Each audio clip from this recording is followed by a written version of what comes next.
discourse. Simply to hear like the hogs is not sufficient. One must be able to understand from the authorities. It is not that one should simply speculate academically. One should submissively hear from the Bhagavad Gita that these living entities are always subordinate to the Supreme Personality of Godhead. Anyone who is able to understand this, according to the Supreme Personality of Godhead, Sri Krishna, knows the purpose of the Vedas. No one else knows the purpose of the Vedas. The word bhajati is very significant. In many places, the word bhajati is expressed in relationship with the service of the Supreme Lord. If a person is engaged in full Krishna consciousness in the devotional service of the Lord, it is to be understood that he has understood all the Vedic knowledge. In the Vaishnava Parampara, it is said that if one is engaged in the devotional service of Krishna, then there is no need for any other spiritual process for understanding the Supreme Absolute Truth. He has already come to the point because he is engaged in the devotional service of the Lord. He has ended all preliminary processes of understanding. But if anyone, after speculating for hundreds of thousands of lives, does not come to the point that Krishna is the Supreme Personality of Godhead, and that one has to surrender there, all his speculation for so many years and lives is a useless waste of time. Om Jnana-timirandasya Gnanjana Shalakaya Chakshuram Militam Yena Tasmai Shri Gurave Namaha. Jai Shri Krishna Caitanya Prabhu Nityananda Shri Advaita Gadadhar Shivasari Gaura Bhaktivinoda. Hare Krishna, Krishna Krishna, Hare Hare, Hare Rama, Rama Rama, Hare Hare. Yomam evam masamudo janati purushottamam sasava vidvajatimam sava pavena parata. Whoever knows me as the Supreme Personality of Godhead without doubting is the knower of everything. He therefore engages himself in full devotional service to me, O son of Bharat.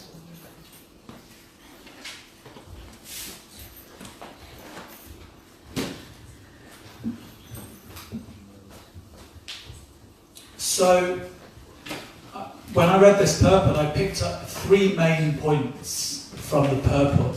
So that's what we're going to be discussing today. So the first point is, what is real knowledge? The second point is, how to get that knowledge. And the third point is, what is the result of obtaining that knowledge? So what is real knowledge? How to get that knowledge? And what is the result of obtaining that knowledge? So Srila Prabhupada says in the purport that one who knows Lord Krishna to be the Supreme Personality is the knower of everything. Sarvavit is the Sanskrit. One who knows that Krishna is the Supreme Person is the knower of everything. So what does it mean to be the knower of everything? You know, sometimes you have that expression, someone's a bit of a know-it-all. This guy's a know-it-all, you know? And then you get these know-it-alls, they go on, who wants to be a millionaire? Right? So does that mean that once you've read the Bhagavad Gita and you've understood the Bhagavad Gita, you can go on, who wants to be a millionaire or mastermind, and they can say, who are you? And I say, my name is Caitanya Vallabha. Where are you from? I'm from Sunderland. And what is your qualification? I am the knower of everything. There is not a question that you can fire at me that I cannot answer. Or you can win at any pub quiz. Is that what it means to be the knower of everything? No, what it means is that the goal of all knowledge is Krishna. Vedaischa sarve aham eva vedyo. Krishna says in the Bhagavad Gita, in this same chapter, chapter 15, text 15, he says that by all the Vedas I am to be known. Or in other words, by studying all of the Vedas, this is the goal that one comes to. One realizes that Krishna is the Supreme Personality of Godhead. So that's what it means to be the knower of everything. To understand that Krishna is the ultimate goal. So if you've understood that Krishna is the ultimate goal, or the Supreme Personality, therefore you've understood the goal of all knowledge. We have the Vedanta Sutra. So Veda means knowledge and Anta means the end. So Vedanta means the end of all knowledge. And the Vedanta Sutra, sutra means like a code. So it means the essence of all knowledge in codified form, like Aham Brahmasmi, which means I'm the spirit. In other words, I'm not the body, I'm spirit. Or Janmad Yasya Jata. The supreme truth is that from which everything emanates. Or Atato Brahma Jigyasa.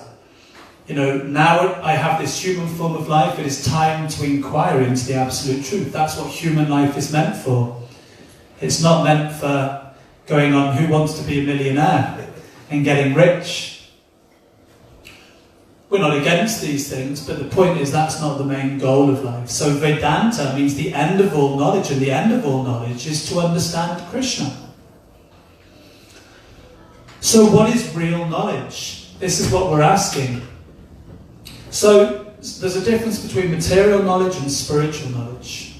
Material knowledge binds one to this material world, and spiritual knowledge liberates one from this material world. Now, of course, you can say, what is material knowledge? What is spiritual knowledge? See, if we use our so-called material knowledge in Krishna's service, then it becomes spiritual. Like someone may have knowledge of technology. Someone might know how to create a website. And then you can create a website for Krishna. And then it's spiritual knowledge. Because anything that's in connection with Krishna is spiritual. Just like in the old days, there was one temple. We still have it. We call it different things in different places. But you have the Sunday feast or the Sunday love feast. So there was one temple back in the day, and they would bring out some food, and they said, we are going to turn matter into spirit in front of your very eyes. Who would pay to see that? Would anyone like to see that? I can turn matter into spirit in front of your very eyes. So they used to bring out a plate of food that they were going to offer to Krishna, and they would put it on the altar, and they would ring the bell, say the different mantras or the different prayers to Krishna. They would leave it on for 5-10 minutes, and then they would take the offering off and say, there, it was matter, now it is spirit. And you may say, well, that's bogus, But actually, this is the difference between matter and spirit. Sometimes we have this idea that spirit is something ethereal or something obscure, But spirit literally means anything in relationship to Krishna. That's spiritual. A car can be spiritual if you use it for Krishna. Your phone can be spiritual if you use it for Krishna. Your life can be spiritual if you use it for Krishna. This is the difference between matter and spirit. So it's not that we're against material knowledge, but what we're against is utilizing everything only for material purposes. If we do that, that binds us to the material world. But if we utilize everything we have to serve Krishna and for a spiritual purpose, then that liberates us from the material world. So this is the difference between real knowledge. Prabhupada would give the example of if you have a long line of zeros, so any material knowledge or material objects or whatever, they're just like a long line of zeros. In other words, they have no value. But when you put a 1 at the start of a long line of zeros, then you get a very large number. A million, a squillion, quadrillion, a zillion, godzillion. So you get a really long number. So when we add Krishna to everything, then it becomes important. So material knowledge binds us, and spiritual knowledge liberates us. Like they have that expression, knowledge is power. You've heard of that expression, right? Knowledge is power.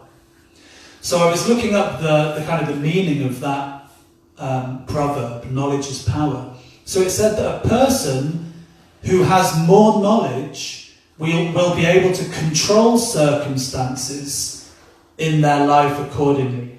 So in other words, the more knowledge you have, the more you can control things in your life. To your own advantage.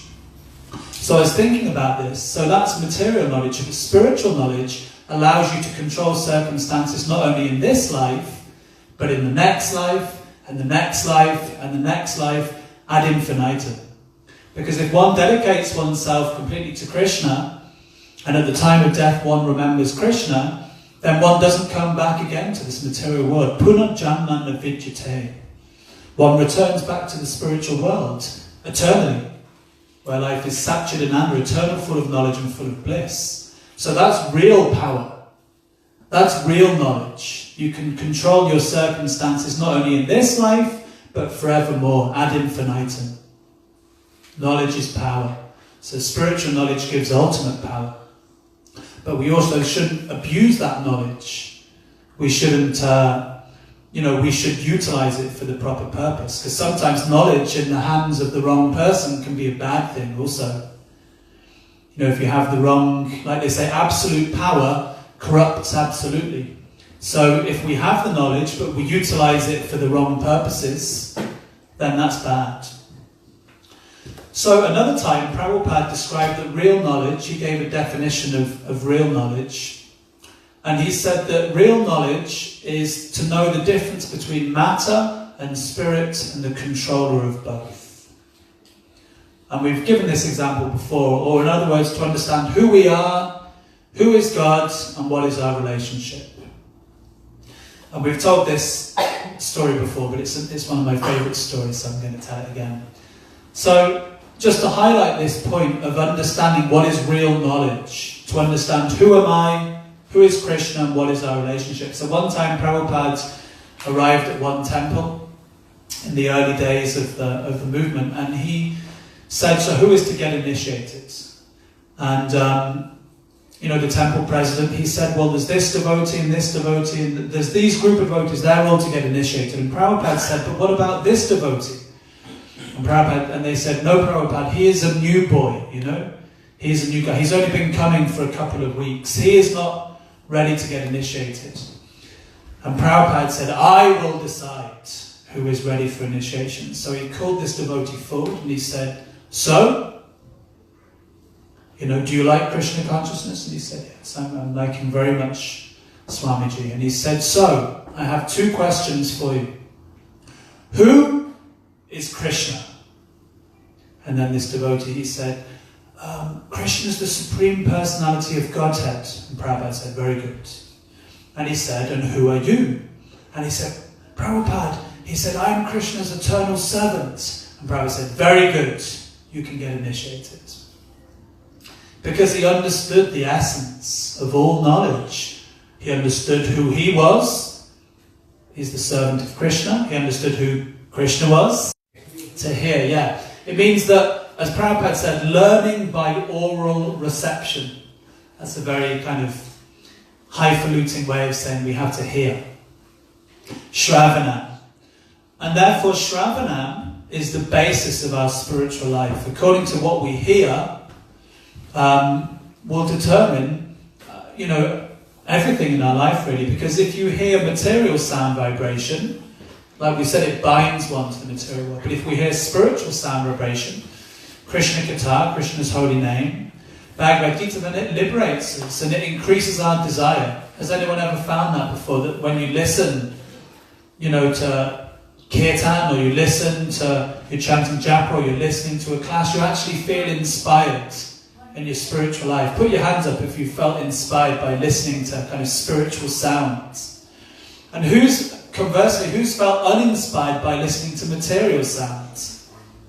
You're never satisfied, are you? You always want more, but spiritual sound is just so satisfying. You just, more and more and more, you just want to hear more. You become greedy. You're never satiated. So, Shruti, Vedic knowledge, hearing from authorities. And the authorities are Krishna and his representative. In other words, anyone who's repeating Krishna's message. Now one might ask, well, why can't I get that knowledge myself? Why do I have to hear it from someone else? Good question. Why can we not get it ourselves? Well, in the Ishopanishad it's explained that for a conditioned soul, then a conditioned soul is subject to 4 defects. Can anyone give me any of those defects? tendency to cheat and be cheated. Very good. Tendency to make mistakes, tendency to be illusioned, yeah? And there's one more. And if you can't remember it, that just proves the point. To have imperfect senses, yeah. Of which the memory and the mind is prime example. So yes, the first tendency of the conditioned soul is the tendency to commit mistakes. Second one is the tendency to be illusioned. The third one is the tendency to cheat and be cheated. And the fourth one is that we have imperfect senses. So Prabhupada gives examples in the Ishopanishad. So he gives the example of in terms of tendency to commit mistakes, he gives the example of Gandhi. That Gandhi, before he was assassinated, he was actually warned. Don't go to this meeting because it will be very dangerous for you. And if you go, you know, there's a good chance you're going to be assassinated. So Gandhi, he received it, but he went anyway, and, you know, he was assassinated. So that was a mistake on his part. So they have the proverb, to err is human. That was the example Prabhupada gives. And then illusion, the tendency to be illusioned. So Maya, what does Maya mean? Can anyone tell me? What does Maya mean? Krishna's illusory energy. It is Krishna's illusory energy, but what is the actual meaning of the word Maya? Maya. Which is not. Yes, it means literally that which is not. Illusion, that literally means that which is not. So Prabhupada said, therefore, we're accepting this material body as the self. We think that I'm English, or I'm Indian, or I'm Mauritian, or I'm Irish, or I'm Belarusian, or whatever it is, or I'm Fijian. You know, we're thinking like this, we're identifying with our material body. This is me, this is who I am. But we understand that we're not. Aham Brahmasmi, we're the spirit soul. So therefore that's an illusion, and that's the biggest illusion, is that we think we're this body. And even if we've heard this so many times before, which we have, still the point is, if we're still acting on the platform of the body, it means we are still illusioned. We are still illusioned. To some degree. And then the next one is the tendency to cheat and be cheated. So Prabhupada gives the example that he says that although we're defective, and we make mistakes and we have the tendency to be illusioned, still we pose ourselves as very intelligent, even though we're fool number one. So therefore we say, yes, it is like this. We come up with theories. It is like this, it is like that. But we don't know. So that's the cheating propensity. And, you know, that's one example. We can give many examples of the cheating propensity. And then imperfect senses. So Prabhupada gives the example that many people claim, can you show me God? Can you show me God? And then Prabhupada said, but what eyes do we see to have God? He said, if the light goes out in the room, you can't even see your hand 1 foot in front of your face. And you're saying, show me God. What power do we have? We have imperfect senses. So therefore we cannot receive perfect knowledge through imperfect senses. Because you can have the best telescope, right? And it's really powerful, but still it has to come through your own eye eventually, and we're imperfect. So then one may ask, then how do we get perfect knowledge? Because, speaking personally, I am a conditioned soul. So is it possible? So then Prabhupada, he begins to explain that there are 3 different ways to receive knowledge. So the first one is called, does anyone know any of these? Especially if we read it last weekend. Sorry? Anuman. Anuman, yeah, that's one of them. And there's another one beginning with P. It's P-R-A-T, it's Pratyaksha. So there's Pratyaksha, there's Anuman, and there's Shabda. So Pratyaksha means knowledge through direct perception. That's one way we gain knowledge. In other words, we look up at the sky, you know, we can see it's a bright day, so we get knowledge that the sun's out by looking at it, we directly perceive it. But again, Prabhupada gives the example that if we look up in the sky, we see a small disc for the sun. You know, sometimes you see photos of people like this. and they're holding the sun, right? If you stand in the right place, you can, or sometimes with like the Taj Mahal in the background, they'll like, and it looks like they're holding the Taj Mahal or the sun, you can hold it like this. But does that mean the sun's only that big? No, it's huge. So therefore, our direct perception is imperfect. And then Anuman means that we theorize. Because like this, because of this, this and this, therefore this. You know what I mean? We make some theories like the theory of, evolution or the Big Bang Theory. We speculate, we pose some hypothesis. But again, these are proved time and time again that they're also imperfect. One person may pose some hypothesis, but then a couple of years later another scientist comes along and disproves it. Right? So we understand that these also aren't perfect.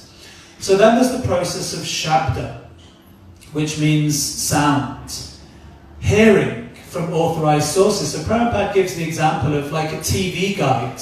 Nowadays you don't really get them, but when I was younger we used to get the TV times or the radio times. You can still get them, but the thing is, there's so many channels on television nowadays that, just for one day you need like a whole book just to tell you what's on, because there's like 200 channels on television.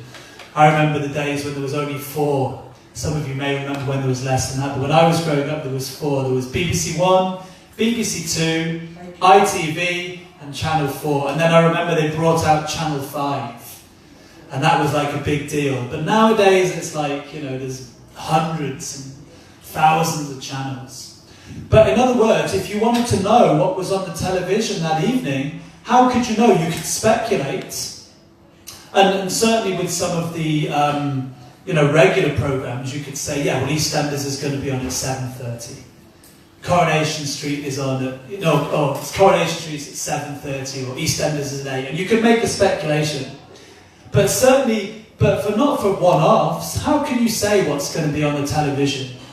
There's no way you can guess and say, sometimes you can guess, like at Christmas time they'll put on The Great Escape, right? That's always on television, or what's that, sorry? Mary Poppins. Mary Poppins, yeah, sometimes you can guess. But in other words, if you really want to know what's going to be on television, then you have to consult the authorized guide. And then you can read that guide and it tells you this is on at this time, this is on at that time. And so you learn through sound, Shabda. So there's 2 basic types of ways of acquiring knowledge. One is called descending and one is called ascending. So ascending means we use our own imperfect senses to gather knowledge, pratyaksha and anuman. But descending means the knowledge is coming down and it's passed on. Like a little baby or a little toddler may not know something, but the dad can say, or the mum can say to the toddler, this is a microphone stand. So then the baby may not have perfect knowledge, but they can repeat and say, this is a microphone stand, and their knowledge is correct. Now we may say, well, how do I trust that person?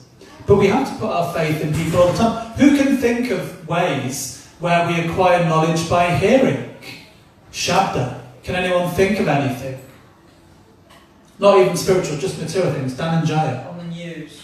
On the news, yeah. And of course you could say, well, don't believe everything you hear on the news. That's another thing. At school from a teacher. At school from a teacher, yeah, exactly. Not only at school, at college, at university, even at PhD level, Swati. Do you have teachers? Do they tell you things? And do you question everything they say?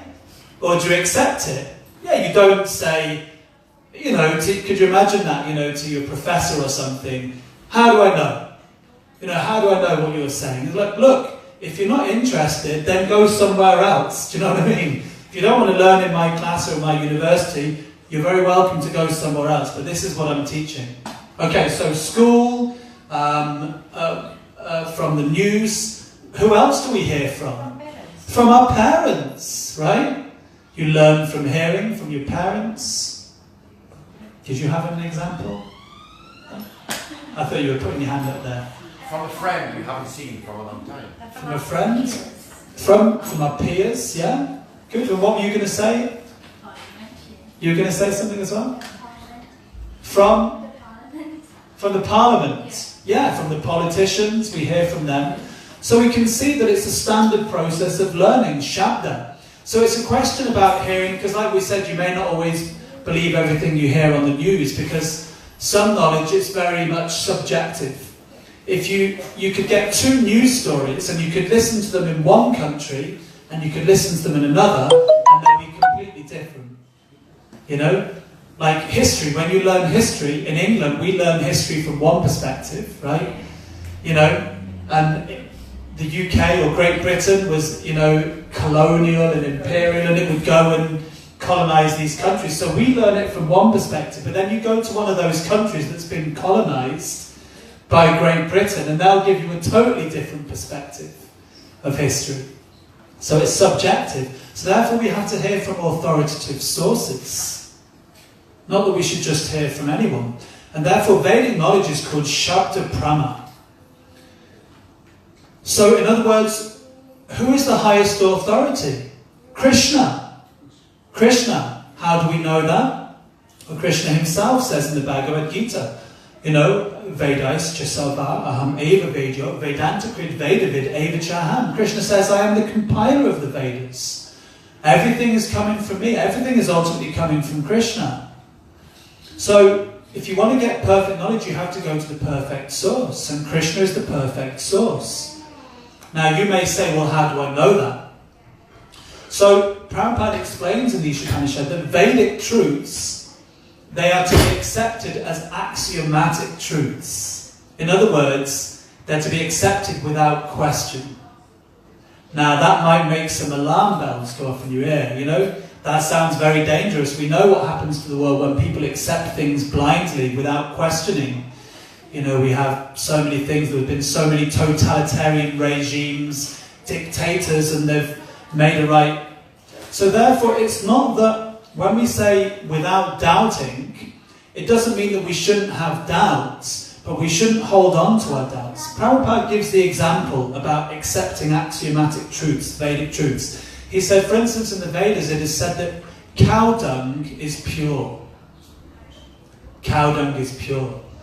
You know, but elsewhere it says in the Vedas that if you touch the stool of an animal, then you're considered impure, and therefore you have to bathe immediately. You know, if you get dog muck or something on your hands, you would be like, oh, I mean, if anyone ever gets dog muck on their shoes, it just stinks and it's horrible, it's filthy stuff. But it says that cow dung is pure. So then you may think, well, that seems a bit random. But Prabhupada says, but it has been proven that cow dung contains all antiseptic properties. So this is just one example. Now you could say, well, I'm going to doubt everything. But what is the result of doubting everything? You just waste your time. So Prabhupada gives the example that, you know, you hear from someone that man is mortal. Right? Man is mortal. Man at some point has to die. So you could accept that, or you could spend your whole life travelling around the whole world trying to see if there's anyone who doesn't die. Do you know what I mean? You could do that. Sure you could. But the more sensible thing is to accept that's a fact. And then you can move on. So the point we're making here is that we accept that Krishna is the Supreme Personality of Godhead on faith. And by trying to follow Krishna's instructions in the Bhagavad Gita, those spiritual truths are revealed from within. It's not that we should accept something blindly. Like we said, there's nothing wrong with having doubts in spiritual life. Prabhupada said doubts are a sign of intelligence. We shouldn't accept something blindly. But in the same way, we shouldn't reject something blindly. We talk about blind faith, but there's also blind doubt. So if someone says, you know, well, I don't, like sometimes I meet people on the streets when I'm trying to sell people books, and they say, well, I don't believe in what you believe in. I say, oh, okay, and what do I believe in? Well, I don't know, but I don't believe in it. So, you know, is that a sensible thing to say? Is that an intelligent comment? Is that logical? someone says, well, I don't believe in what you believe in because I'm a scientist. And I say, well, that's not a very scientific statement. I don't believe in what you believe in. What do I believe in? Well, I don't know, but I don't believe it because I'm a scientist. So science means, this is the dictionary definition of science, knowledge which is gained through observation and experimentation. So we've given this example many times before, but if someone gave you a book of equations, 100 equations, and you could say, blind doubt would mean, I don't believe in any of those equations. That's blind doubt. Now, there's nothing wrong with having doubts. You can say, well, I doubt that all of those equations are correct. But if you're actually scientific, you'll make an experiment. So the first experiment is hydrogen plus oxygen equals water. So you say, well, I don't know if it's going to work, but I'm a scientist. So I'm going to make an experiment. And you conduct the experiment, you combine hydrogen and oxygen, and you get water. So you don't know anything about the other 99 equations, but you know that the first one was correct. So if the first one is correct, does that increase your faith? That if you apply the second, and what if you apply the second equation? I don't know any other equations. E equals mc squared, for instance. So you try the second equation, and that works out. So you don't know about the other 98 equations, but do you have a bit more faith? So spiritual life is like that. We accept it on the basis of spiritual Vedic authority, on Krishna's authority. But as we apply the teachings, we get a result. And therefore that increases our faith. And therefore we apply the process more. And the more we apply the process properly, scientifically, the more and more spiritual truths are revealed from within. Krishna reveals himself to us within the heart. Therefore, spiritual life is not a belief. Krishna never once in the Bhagavad Gita says, just believe in me. It's not about belief, it's about understanding. We don't believe Krishna is the Supreme Personality of Godhead. We engage in the process of devotional service. And by engaging in the process of devotional service, Krishna reveals himself from within. Ye tam amprapajante, tam stataiva bhajamyaham. Krishna reciprocates with us. But like we say, if we have a challenging mood, show me God. Well, why does God have to reveal himself to us? Can you say, okay, God, show yourself to me? If you have the wrong attitude, if you go down to Buckingham Palace, right, and you demand that the Queen comes out and, show yourself to me, Queen Elizabeth II, is she going to take you seriously? No. But there's a process if you actually want to meet the Queen. And generally it's a question of knowing the right people also. It's not what you know, it's who you know. So there's a process. So what to speak of the Queen? The Queen's the most important person in England, at least from this example.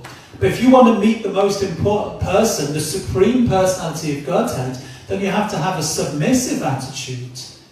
We have to approach him in the right way and through the right sources. So therefore we accept what Krishna says on faith and we try and apply it, and then more and more our faith increases. So I just wanted to say something. Krishna explains a little bit about doubts, because we just wanted to clarify this again. It's not that we shouldn't have doubts. We should, but we should try and get our doubts cleared up. If you have a doubt about something, what do you do usually? You ask, right? You try and get your doubts cleared up. But then if you get answers, right, and then you still keep on doubting them, what do we call that? Blind doubts. I don't believe what you say. Well, okay, you don't have to believe me. Try it for yourself. We're not accepting anyone to accept anything blindly, but we're saying try it for yourself. So here's a few verses in the Gita where Krishna refers to doubts. So this is chapter 4, text 40. Okay. 440. Okay. Krishna says, but ignorant and faithless persons who doubt the revealed scriptures do not attain God consciousness. They fall down, For the doubting soul, there is happiness neither in this world nor in the next. So if we're just constantly doubting, we cannot attain God consciousness. At some point we have to invest a little bit of faith. But when you invest that faith, like we said, it becomes, Krishna reveals himself more and more. Then 442, Krishna says, therefore the doubts which have arisen in your heart out of ignorance should be slashed by the weapon of knowledge. Armed with yoga, O Bharat, stand and fight. So the more we gain knowledge, then the more we slash those doubts. And then, chapter 7, text 1, again Krishna explains how to become free from doubt. He says, Supreme Personality of Godhead said, now hear, O son of Prita, how by practicing yoga in full consciousness of me, with mind attached to me, you can know me in full, free from doubt. Tach trinu. He says, just hear from me. How by practicing yoga in full consciousness of me, with mind attached to me, you can know me in full, free from doubt. So the more we carry on with this process and we try and apply it scientifically, the more we become free from doubts. If it's okay, we'll have questions at the end, so just remember that one and we'll come on. Otherwise I'll just lose my train. Thank you. So now we've discussed what is perfect knowledge. It is to understand that Krishna is the Supreme Person. And that person's the knower of everything. We've also described how to get that perfect knowledge. It's through hearing from the perfect source, Krishna or Krishna's representative. Now, what is the result? This is the final part. What is the result? In other words, someone may claim to be the knower of everything. Like we said, if you go on, wants to be a millionaire, and you say, I'm the knower of everything, but you get all your questions wrong, therefore we know that person wasn't the knower of everything. So it's actually tangible. If someone actually has received perfect knowledge, that will be manifest in their actions. So therefore, Krishna says in this actual verse that one who has understood me, let's have a look, 15:19, I'll give the exact translation. Krishna says, whoever knows me is the Supreme Personality of Godhead without doubting is the knower of everything. He therefore engages himself in full devotional service. That is the result.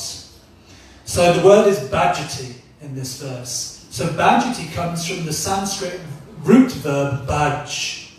And bhaj we translate it in English usually as to worship. But actually it's not correct because, we worship so many different things. Okay, someone give me some examples of things or people that we worship in this day and age. Celebrities, yes.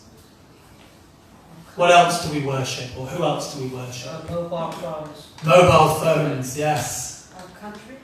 Our country, yes. That's right, yeah, nationalistic. Football teams. We worship our football teams, yes. What else do we worship? What else do people worship? False idols. False idols, yes. What about money? Do people worship wealth? Yeah, so many different things. We won't labour the point. But that's not worship, that's not bhaj. Bhaj literally means, bhajan literally means worship of the Supreme Personality of Godhead. So bhajan is only for Krishna, for no one else. This is what bhajati means. Only for Krishna. And therefore, it is said that if one is engaged in devotional service, it means that one has understood all Vedic knowledge, if one is actually engaged in devotional service. Just like, for instance, the gopis in the Krishna book or the Srimad Bhagavatam, it's explained that they weren't great scholars, they were just simple village girls, but they were fully engaged day and night in Krishna's service, and therefore they were understood to be the greatest Vedic scholars. They'd already surpassed everything. So when one is engaged in devotional service, it means that one has already surpassed all Vedic sacrifices, all Vedic knowledge. One has reached the end of knowledge. How can we say that? Because Krishna himself states it in the Bhagavad Gita, chapter 8, text 28.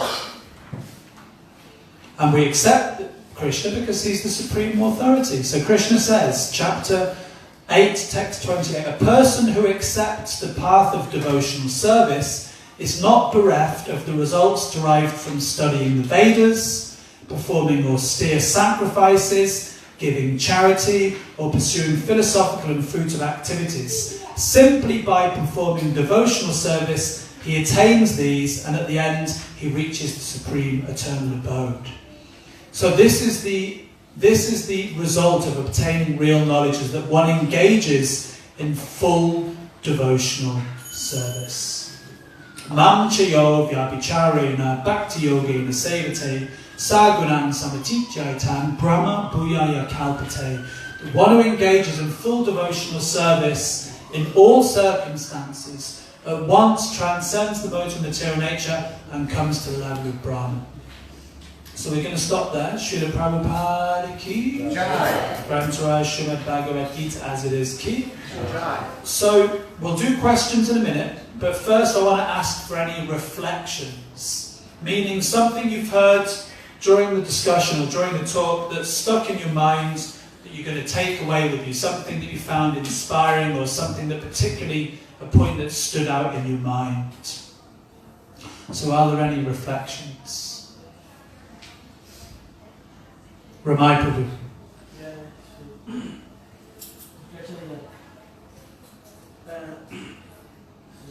when you come to the point of devotion also, it's that when you've understood that you have knowledge of Krishna. And because you have that, that's why it's a right person. That's why Nice. really engage in devotion also. It feels that the person has understood. Yes. Nice. Nice, thank you. That's a good point. And I was also thinking, if you kind of spin it the other way around, because you could say one could be engaged in devotional service just more out of sentiment. Like particularly in the beginning, we may not have so much knowledge, but we engage in devotional service. So in other words, if we want to stay fixed in devotional service, then we have to become more and more fixed in this knowledge. So you'll see that some people come and go from the process of devotional service. So when people leave, what it really means is they didn't really get past that kind of sentimental stage. In other words, Prabhupada said that if one comes on sentiment, one will leave on sentiment. So really, if we want to become fixed in devotional service, it means that we really have to deeply study and try and apply these teachings in our life. Thanks, Ramai Prabhu. Lev Prabhu. In this Kali Yuga, the lifespan of a human being is like in terminology of like atoms of lifespan actually has the capacity to be as small as a water bubble on the surface of water. And the people who doubt, they just waste lots and lots of energy as well. Time they don't have, money they haven't can't afford actually as well. So the best way is just kind of like we follow the scriptures, the like Vedas, and the like teachings of the gurus and everything. We don't waste our time, and we have to get through this, get out of this cycle of life and death. Nice. So it's the only chance we got. So we can't be wasting our time. Just nice. So let's not waste time by doubting. Let's try and apply the process. Yeah, and then the doubts will be cleared up actually. Asamashaya and Samagram. Thanks, Lev. Any other reflections? Okay, otherwise we'll... Oh, I thought you were putting your hand up there. Okay, so questions. I think Carl, you had a question, and then we'll see if anyone else has. Yes, Prabhu. When we read from chapter 4, text 42. Yes. Therefore, the doubts which have arisen in your heart out of ignorance should be slashed by the weapon of knowledge. And when you said that, when you read that out, and I was reading it also, I thought myself, well, what is this weapon of knowledge that can slash through the ignorance? And I think that the Bhagavad Gita is part of that knowledge. Yeah. The question was, armed with yoga or bharata, stand and fight. And so, I mean, I know that in Western culture we have a lot of yoga studios with people wearing lycra and they bend their bodies around and, you know, say, look at my body and I can do this. But in terms of this, Shloka, what is the meaning of that yoga? Yeah, well, literally yoga means to connect. It means to reconnect. So in this particular verse, you see, Krishna's been referring to Buddhi Yoga, which means the yoga of the intelligence. So, in other words, the knowledge, armed with this knowledge, the knowledge means of understanding our connection with Krishna, because Arjuna is being asked to fight. And Arjuna he's got doubts in his mind. I'm saying, I don't want to fight because of this, this and this. So Krishna speaks the Bhagavad Gita to convince him. So therefore the knowledge is to understand that actually my real duty is to connect with Krishna through devotional service. Krishna was asking Arjuna to fight because that was what he wanted him to do. So therefore that's what it means. The weapon of knowledge is understanding. In other words, the mind all the time is coming up with so many different suggestions, but we counteract our mind by sharpening our intelligence. You know, if you have a blunt knife, you can't cut through something. If anyone's ever tried to cut vegetables with a blunt knife, it's really difficult. But if you have a sharp knife, so similarly, when the mind comes up with things, if our intelligence is sharp, you know, the mind will be saying, well, the mind will say, well, why don't I go down the pub and do this and that? But then, if your intelligence is sharp, you say, no, because I don't want to, you know, break the principles of devotional service. So I should go instead to the Bhagavad Gita class and hear about Krishna. So you sharpen your mind. So therefore, you're armed with that knowledge. That knowledge can, if you like, can counteract the suggestions that the mind comes up with. So that, and the yoga that it's referring to is armed with yoga, is understanding our relationship with Krishna, that we should connect with Krishna through devotional service. That's my understanding. Does anyone else have any other points on that question? Maybe Dan and Jaya or? No. Okay, does anyone else have any other questions in general? Swati and then Eka? Yeah? Actually, when you were saying about the Prabhupada, about the initiation of, you know, the new... Yes. So he said, like, if someone is following the Krishna consciousness for years together, Mm-hmm. and if someone come like only 1 or 2 weeks, but still he has given an initiation to the person who came 2 weeks. Mm-hmm. So one has to know everything perfectly, then he is eligible to get into initiation, right? Yeah. So in the same way, like, I just wanted to know, because Mm-hmm. I don't know.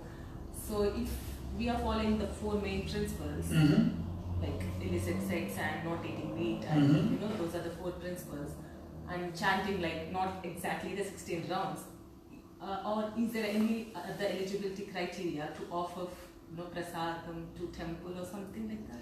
Yeah. So thank you. So your question was in relation to the story that I told about Prabhupada gave initiation to a guy that had been coming for a couple of weeks because he said that Krishna was the Supreme Personality of Godhead and I'm his eternal servant. So we tell that story sometimes to illustrate a point. I'm going to come on to your question in a second, but just to put it into context. That's not the general process. For instance, the general process that Prabhupada gave was that one should be chanting 16 rounds and following the 4 regulative principles for at least 6 months before one gets initiated. And in those days, that meant that everyone was living in the temple also. So that meant they were fully engaged in devotional service for 6 months, following the regulative principles, chanting 16 rounds. That was the process, full devotional service. So nowadays, of course, we have the standards that one should be chanting 16 rounds for at least 1 year, and they should be steady in that. You know, in other words, sometimes we may chant 16 rounds for a few months, and then we may fall off, and then we get up again. So in other words, it means 16 rounds and 4 regulative principles. And not only that, but, you know, regularly studying, performing service in the temple, and that one should have the right attitude also. In other words, sometimes people may come along and their goal is to get initiated. So in other words, we just come along, we're doing all the right things. In other words, just so I can tick off the boxes, now I've got my initiation, now I can go. But initiation is the beginning. Initiation is not the goal. Initiation means literally the beginning. So in other words, there's many things. So therefore, generally the process is that we have some kind of mentor. In spiritual life, we can't do it on our own. Actually, we have to be guided. We have our Shiksha Gurus. There's the Diksha Guru, but before you can get a Diksha Guru, then you need to have Shiksha Guru. That means that one gets instructed. Because you can't, and like the example, like many people, they want to do it all on their own. Sometimes people say, oh, why do I need a guru? Or why do I need anyone else? It's just my relationship with Krishna. No one else should be able to get in the way of that. Sometimes people say those type of things. But the point is that this is the process Krishna gives. This is what Krishna says. If you want to approach me, you approach me through my bona fide representative in the Guru Parampara. So in other words, yes, to get initiated, then we have to follow the proper process, and we have to be guided by those who are already on the path and who can give us, a bona fide representative, in other words. Now, in relation to cooking at home for Krishna, we can cook and offer to Krishna at any stage of life. And I'll give the example. Like when the first thing I ever offered to Krishna, I was a student at the time, and if anyone's ever lived in a student house, they'll understand it's not the most sattvic kind of place. It's not really in the mode of goodness. There's a lot of drinking and smoking and everything else that goes on in there.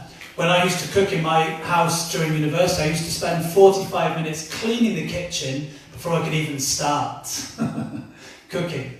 But before I'd got to that, the very first thing I did was I'd read that you can offer your food to Krishna. So I did a jacket potato in the microwave, and then I assembled a bit of salad on my plate that I was going to eat it off, and I put that picture in front of Krishna.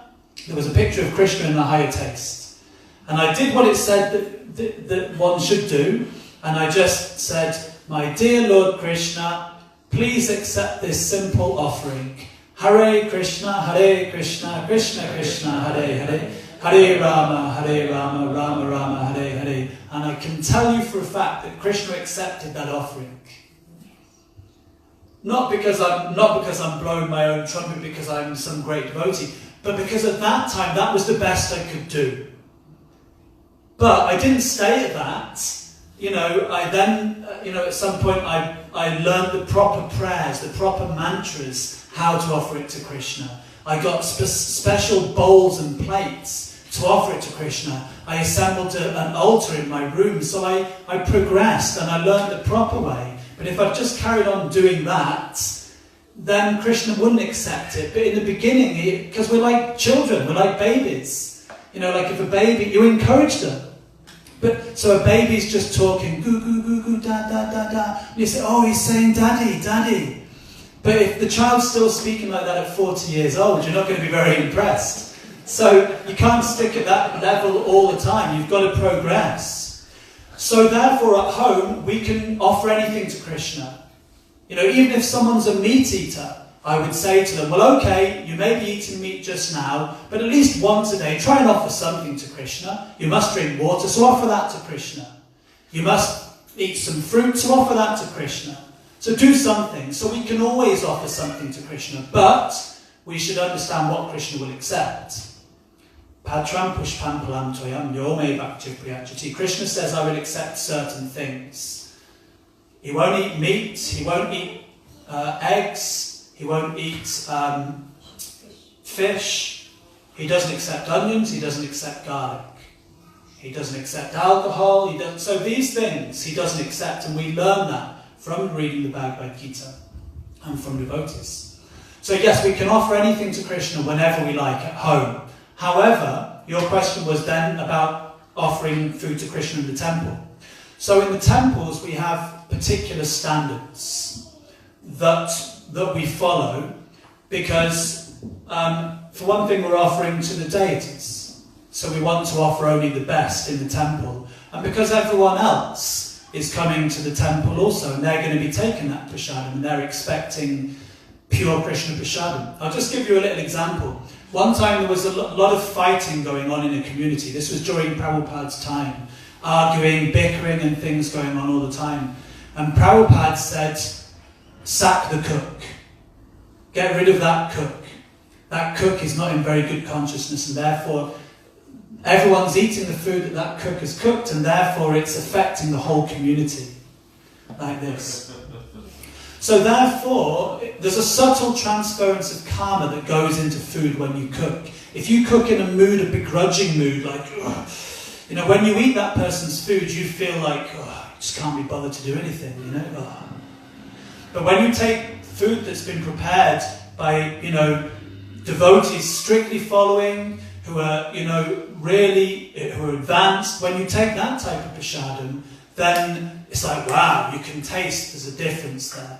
So I hope that's clear. So yes, in the temple, we have particular standards which we encourage people to come up to. Anyone can cook in the temple, provided they can come up to the standards. And also, that they're guided. Like myself, I used to go and help at the Sunday feast in Liverpool when I was still a student. But they would allow me to prepare the fruit salad, because it didn't require any cooking. And I made the dough for the puris. Again, it wasn't in the temple, it was just like kind of a weekly meeting. So they encouraged me. I was allowed to prepare the fruit salad and the drink and make the dough, but I wasn't allowed to cook. I wasn't allowed to cook it because there's a difference between preparing something which is uncooked, then the karma goes into those grains, you see. So I was encouraged, but at the same time, until I could come to the right standard, I wasn't allowed to cook in Krishna's kitchen. So is that okay? Does that answer your question? So anyone can cook anything and offer anything to Krishna whenever they like, provided it's the right ingredients at home. And in the temple, anyone can cook, providing they come to the right standard and they're trained how to cook for Krishna. Cooking for Krishna is an art. Just because we can cook materially doesn't mean we can cook for Krishna. Just like someone may be able to play the harmonium. Sometimes someone comes to the temple, they're an expert harmonium player. Doesn't mean that they can lead kirtan, because they haven't understood what's the right mood or the right mentality like that to glorify Krishna and to serve Krishna. So in the same way, in devotional service, everything is an art, how to please Krishna, and we learn that from other devotees. Is that okay? Does that answer your question? Great. Thanks very much. So we better stop there, because as usual, I did kind of finish reasonably on time, but my questions and answers have gone over. Anyway, thank you very much, everyone, for your contributions, for your questions, and for your patience. We're going to now have some kirtan. Srila Prabhupada ki jai. Srimad Bhagavad Gita as it is ki jai. Nitai Gaura Pramananda. Vrinda, would you like to lead a kirtan? Yeah? You're the only one called Vrinda. Maybe till 10 past. Is that okay? Someone can play the harmonium for you. Or maybe Dan and Jai's probably better than I am.